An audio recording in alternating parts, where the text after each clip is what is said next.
G'day everyone, welcome back to the vlog and welcome to the Gold Coast. It is about 1 PM here. I am just chilling on Broad Beach here in the Gold Coast. Very famous beach, very nice beach as you can tell. I will be playing poker later this evening however. And then we'll get a session in, not quite sure what the limits are at the Star yet, but we'll see what we can find and report back to you. But for now, we're chilling at the beach.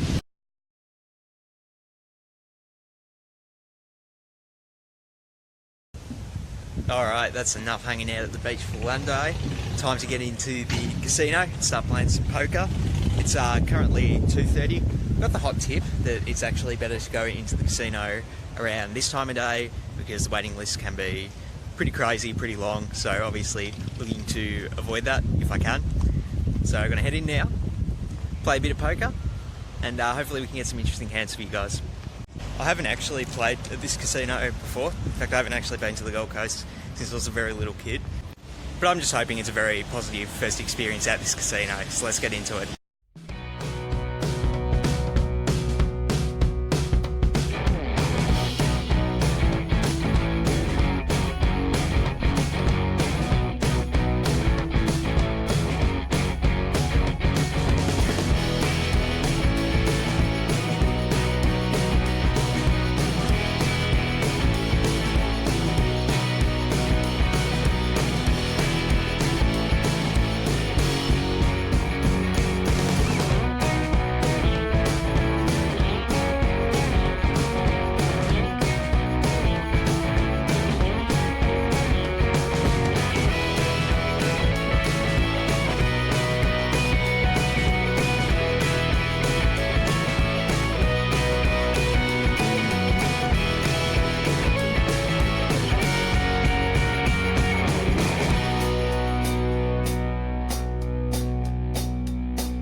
G'day there, finally wrapping up the poker session at the Star Casino here on the Gold Coast. Definitely played plenty of interesting hands that we can go over, but for now, heading back to the hotel, resting up a bit, and we'll get the hands out to you later on.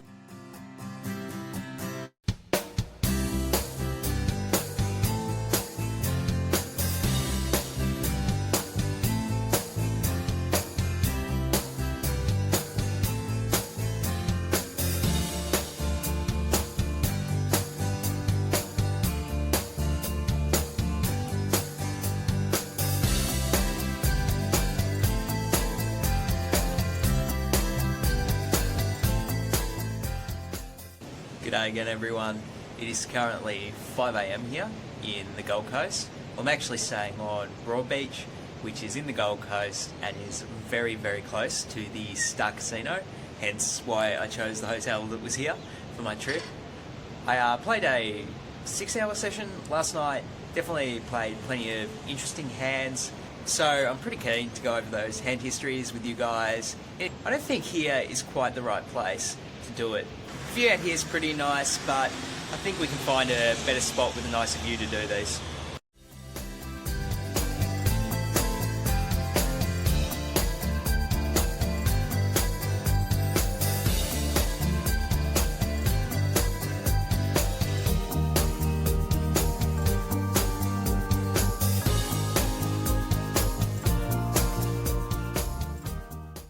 G'day there. Thought it was much nicer view out here back on Broad Beach. Have enough fun chilling on the beach yesterday. We're going to have a lot of fun talking about poker on the beach today. So we got plenty of hands to get into, so let's not waste any more time. Hop straight into them. So first hand, I have posted in the cutoff for $5, which is something you have to do when you first start playing a game here at the Star on the Gold Coast. So I posted cutoff for $5, looking to get straight in the action, don't want to wait for that big blind. And then we get a raise from the low jack. I do not recognise anyone at this table at all, so no prior history to go over with these guys. But he raises to 25 from the low jack, and then I am on the cutoff with 5-4 of clubs. I actually think this is a bit too loose to be calling even though you do want to be calling with a wider range when you post your big blinds, because you're going to get a better price, and I'm also going to have position in the hand if the cutoff does fold. So that's why I do call, and I do call with a 5-4 of clubs, but I think it's just a bit too loose in retrospect. Probably better to just fold it, but I didn't come all the way to the Gold Coast to fold, so I call, and then the small blind calls as well. So we are 3 ways to a flop, and it's a pretty banger of a flop. It is ace-6-3 with 2 clubs. So we flop the open-ended straight draw as well as the flush draw, and then the small blind checks. The initial raiser goes ahead and c-bets 40. The action's on me, and I think I have a very interesting decision between just calling or raising as a semi-bluff here. Obviously not going to fold a hand this strong just yet. So the reasons I would call is to try and get to realise our equity with our straight draw flush draw for a good price. The opponent's only about half of the pot here, so we're getting a pretty good price to draw. If we call, and then sometimes the small blind can overcall, inflating the pot so it's a bigger pot when we do get there. But I actually prefer to raise here, which is what I do. I go ahead and make it 120. If my opponent does have if the initial raiser does have an overpair, even though we are technically behind that hand, we have a very good equity to outdraw on that hand, so I'm actually kind of indifferent whether they call or fold to this. But in addition, if they are just c-betting a random hand like ace-jack, king-queen, they've got to fold that just now. And I'm very happy to take down the pot with 5-high, even though it is a very, very strong 5-high, but that would be a good result as well. So I'll go ahead and make it 120, then the small blind folds. The action's back on the low jack, and he tanks for a very, very long time, probably about 3 minutes before folding. So obviously happy to take down the first pot with 5-high. After the hands, the low jack, he speculated that I had pocket jacks, which is a bizarre hand to put me on, considering I would probably 3-bet that pre-flop and I would never raise that on the flop. That would be that'd probably be a bit of an overplay in my opinion. But yeah, I think when he says I have pocket jacks, he's insinuating pretty heavily that he folded a strong 1-pair hand that was worse than jacks, so like a 8, pocket 9s, pocket 10s. So I guess that's the hand we got him off with our bluff raise, which I'm very happy about, obviously. Next hand, I am on the button with Queen Jack offsuit. I go ahead and make it 15, and the small blind calls. We heads up to a flop. Flop is 7 deuce deuce with 2 hearts. The small blind goes ahead and checks it to me. I obviously don't have a low showdown with Queen high, so I do decide to c-bet bluff. I go ahead and bet 10, but then the small blind calls. Then the turn is an offsuit 10. Small blind checks it to me again. I actually think this is a good card for me to continue barreling as a bluff. If my opponent does have a weaker 1-pair hand like a 7 or like pocket 6s, pocket 5s, this card's definitely going to be a scare card for them, so I go ahead and bet 25 as a bluff, but then the small blind still calls. So still heads up to the river, which is the 8 of diamonds. And the small blind goes ahead and checks it to me again. Now, I have a pretty interesting decision whether I want to continue with my bluff or not. I actually do decide to continue with the bluff here, and here's the reason why. Hearts missed on the flop. So if my opponent was check calling twice with the nut flush draw, I really don't want to check back here and then lose to ace high, or if he has a king high heart draw, which are hands that are going to fold to pretty much any bet on the river when I triple barrel. And in addition to that, I don't actually have the queen jack of hearts myself, so it's more likely they have a queen or a jack in their hand. So I do go ahead and bet 30, just trying to get a really good price on my bluff here, considering I think he's just going to fold ace high hands straight away. But then my opponent calls pretty quickly. I show my queen jack and he shows ace 10. So despite getting called here on the river, I actually still like this line as a bluff, and I don't regret the play in the long run, just because my opponent did call with pretty much the strongest hand in his range. And it's just a good lesson about poker. You can't get discouraged from bluffing when someone does call with one of the stronger hands in their range. If my opponent just snap folded an ace high flush draw here, then obviously I will be a lot happier with the result, and I think that's going to happen a lot when he check calls twice. So don't get discouraged out there, guys. Not every bluff's going to work, but you have to keep trying because it can be the profitable play in the long run. In this next hand, I'm under the gun with pocket jacks. I raise it up to 15. Then the action gets to +2. And he goes ahead of 3-bets to 75, which is obviously a huge 3-bet size in here. So when the action gets back round to me, I actually think this would be a really good spot to just fold your pocket jacks here. We're only 500 effective, so I'm not getting good odds to set mine. I think it's very unlikely that someone would choose this size to bluff to in particular. And obviously if they have a range of value hands that is queens plus and ace king, pocket jacks it's not doing horrible against that range. It's 50-50 against the ace king combos, but considering I'm out of position, that's going to make it harder to play regardless. So this is when I go to the end of the video and I sort of rate my gameplay for the session. I think if I was playing my A game, I would just fold here and save my money, but probably not going to give myself an A grade for this session, because I do actually decide to call with the pocket jacks, which I don't think is an awful play, but I think if I was on my A game, I would have made the fold straight away. Regardless though, we are heads up to a flop of king 10 8, and it checks through, and then the turn is a offsuit 10, so full rainbow, and obviously I pick up a gut shot on the turn. Still going to check it over to the C-better. I'm worried that if I bet here, he's going to call with pocket queens and all hands better than pocket queens here, if he did trap a ace king or pocket aces, pocket kings on the flop. So yeah, I go ahead and check it to him, and he actually checks back again. The river is an offsuit 4, and the action's on me, and this is where I think I make my second biggest mistake in the hand, besides calling pre-flop. Actually no, I think this is actually a bigger mistake than calling pre-flop, to be honest. I go ahead and bet 55 for value. I think this is a mistake, A, because it was the same reason I shouldn't have bet on the turn, is because it's complete value ownage by betting here.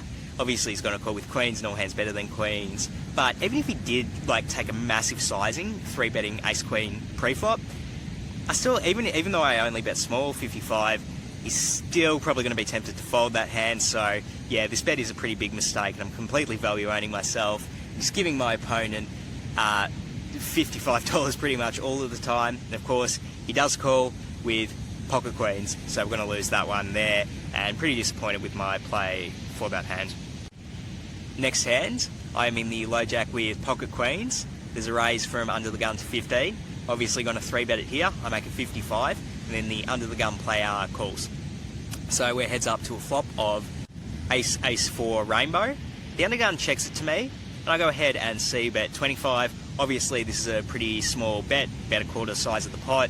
I'm just looking to get called by a lot of weaker one-pair hands that are going to get a price in to call. Obviously also if my opponent floats with some like Broadway type cards, King Jack, Jack 10 type stuff, getting a good price, maybe if they have a backdoor draw or something, that's also good for me. So I go ahead and bet 25, and then under the gun calls. Turn is the 6 of diamonds, bringing in the backdoor flush draw. The under the gun checks. I decide to check back here. I think it's going to be a bit harder for some of those weaker one-pair hands to call. A second barrel, maybe it's a good spot to go for thin value potentially, but obviously I'm somewhat concerned that my opponent does have an ace, raising and then calling under the gun, so I do decide to check it back.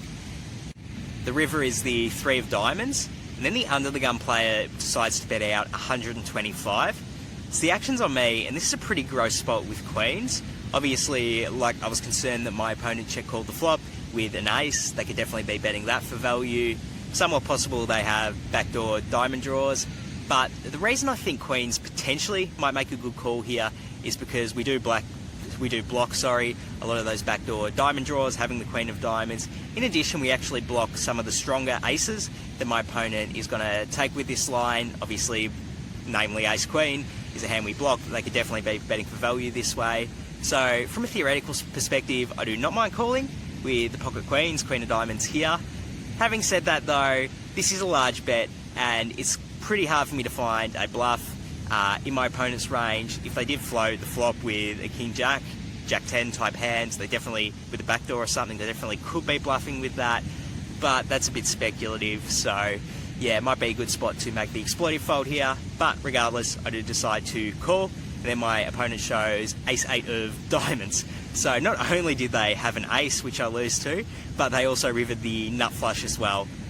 After the hand, my opponent said, I thought you had an ace, so I bet really big, which is probably indicative of they're going to use bigger sizings with their value bets, which sort of makes me facepalm a bit for paying off there so light. The next hand, I'm in +2 with 6-5 of hearts. I decide to open to 15. I think this is a very loose open from early position. The reason I decided to make the loose open is because the table had been playing very tight, and sort of there'd been a bunch of walks happening, and I thought I was going to potentially just win the blinds by raising, even though that's a bit of a mistake assuming that when you are in early position. Regardless, I opened at 15. And even though I did say it was a tighter table, I still do get 2 calls, one from the low jack and one from the cutoff, so 3 ways to a flop, which is another banger of a flop. King, Queen, 7, all hearts, so we just flop the flush straight away. Action's on me first, obviously going to bet for value. I make it 30. The low jack calls and the cutoff folds. So we're still heads up to the turn. The turn is the 2 of hearts. Obviously, this is about the worst turn card in the deck for us. So I just go ahead and check, sort of just trying to get the showdown at this point. And then my opponent goes ahead and bets 60. Unfortunately, they only started the hand with about 100. So after this bet, they have very little money behind them. So my decisions are sort of just folding or going all in here. And I actually do decide to fold the 6 high flush draw here. I think if my opponent, well, if they, obviously they could have called with an ace high flush draw on the flop and they got there, but the chances of them having a stronger hand than the 6 high flush here are pretty high when they check call on the flop. A bunch of their like King Jack or King 10 type hands are going to be flushes now, and I don't really think they're going to bluff with those hands on the turn. It's somewhat possible, but I think it's a more prudent decision to just fold the 6 high flush draw, which is what I do. I'm in the low jack with King Queen. I go ahead and make it 15. And then the cutoff and the small blind call. So we're 3 ways to a flop. Ace Jack 5 with 2 hearts. So we do have the gut shot to the 10 as well as the backdoor nut flush draw here. But when the small blind checks it to me, I actually decide to check back. This would be a very loose bluff betting into 2 people. And also, somewhat it's somewhat possible that I do have the best hand with King High here. So I go ahead and check it to the cutoff and he checks back. The turn is the 5 of hearts. So I turn the nut flush draw. The small blind bets 20. I decide to just call here. Obviously, I'm getting very good price to draw to my flush here. And also, there's somewhat merit to raising, I think, as a semi-bluff. But it's going to be hard for me to credibly represent a strong hand. I basically would have had to check back a flush draw, which I definitely is a move I do mix in, but it kind of looks a bit bluffy if I do that. Do raise here, and obviously I've also got to worry about the cutoff behind me, so I just decide to call and try and draw, and then the cutoff folds. So we are still, we are heads up to the river rather with the small blind, and the river is the Jack of Clubs. So pretty interesting card here. It pairs the board, and obviously I still only have King High. The small blind decides to keep betting. He makes it 30 this time. Now obviously I do not mind just folding my King High here. It's very likely my opponent has a stronger hand like an ace or a flush. Having said that though, I think there's also a lot of merit to bluff raising here, because I have the King of Hearts, so I know my opponent doesn't have the nut flush here, because I blocked that. But in addition, this Jack card, if my opponent is betting like an Ace-X type hand for value, this Jack's actually got to be a pretty scary card for them on the river. Obviously, I'm going to have a lot of Jacks in my range, opening pre-flop and then checking into 2 people. So I think a bluff raise here is actually a good spot for it, because I can credibly represent a Jack. So I go ahead and make it 120. And I'm just praying he has the ace hand and he's going to fold it, that he's not going to get sticky. And the small blind is in the tank. He stays in the tank for probably about a minute and a half before showing the Jack of Hearts and then folding. I couldn't believe it. I couldn't believe it. I was trying to bluff him off of an ace. I thought if he somehow had a Jack here, there's no way he's going to fold to a raise. But I guess bluffing with the nut flush blocker works, because he must have put me on the nut flush or a full house here and decided to fold his trips. So obviously I am stoked that not did this bluff work, but it worked much better than I expected. It got him to fold a much stronger hand than I was trying to bluff, which just goes to show you got to bluff sometimes, because you can get people to make tighter laydowns than you might even expect. That one felt good. Next hand, I am in the big blind with Jack 7 offsuit. The button, who was actually the small blind in the previous hand, he decides to limp, and then the small blind calls as well. Obviously I'm going to check here with Jack 7 offsuit, and then we're 3 ways to a flop, which is Jack 8-6 with 2 spades. Small blind checks it to me. I decide to go for a bit of value, make a 10, then the button calls and the small blind folds. Returns an offsuit deuce. I actually decide to go for a bit of value again here. Obviously our hand's not that strong, but can still get called by some straight draws and flush draws. I go ahead and make it 25, and then the button calls again. So we're still heads up to the river, which is the 5 of clubs. I actually decide to go ahead and check it to the button here. Obviously those straight draws and flush draws aren't going to call on this river, so I think if I bet and get called, it's really only going to be by worse jacks, and it's hard for my opponent to have a worse jack since I have a pretty poor kick myself. So I go ahead and check. Then he goes ahead and bets 50. Kind of a tough spot here with Jack 7. Obviously when flush draws and straight draws miss, he could be potentially bluffing with those, and then I could call him down with the winning hand. I think it's unlikely they would slow play a set on a flush draw board, so I'm not really too concerned about having the worst hand here. So I actually decide to call, hoping they're bluffing with one of those missed draws, and unfortunately they show me the 9-7 of clubs for the rivered straight, and I lose that one. Alright, this next one's exciting. I'm in the low jack with pocket 5s. I make it 15. This is actually a bit of a loose open, but as I've explained earlier, this is a tighter table, so I'm looking to attack those blinds. I make it 15, and then the hijack 3 bets to 45. The action gets back around to me, and I actually don't. I think folding might be a fine play here with pocket 5s. Obviously, calling to set mine is fine as well. Considering they 3 bet smaller, you're getting a pretty good price. But yeah, folding might be good too. Pocket 5's not a great hand. I do decide to call though, so it heads up to a flop of Queen Jack 6 rainbow. I go ahead and check it to the 3 better. He bets 40, and obviously I'm just done with the hand here with my pocket 5s, so I fold. The reason I include this hand is I got a bit of a rapport going with the other player in the hand. Turns out they're a new vlog watcher, so that's pretty cool, and they told me that they did have King Jack offsuit in the hand. Alright, for this next and final hand of the game, I have my favourite hand in all of poker, pocket aces. When there's short stack limps under the gun, they started with the hand with about 100. I decide to raise it up to 20, and then I get a call from the small blind, as well as the limpo, who only calls. So we're 3 ways to a flop, and it's another banger flop. Ace 9-8 rainbow. The small blind and the under the gun player check it to me. I actually think this would be a really good spot to bet for value. I can bet a bit smaller, try to get called by some weaker one pair hands, but I actually decide to set the trap and check back here, mostly because, really honestly, because the small blind was a bit more of an aggressive player, and I think it's going to be hard for me to get paid off by second best hand, so really just looking to induce bluffs.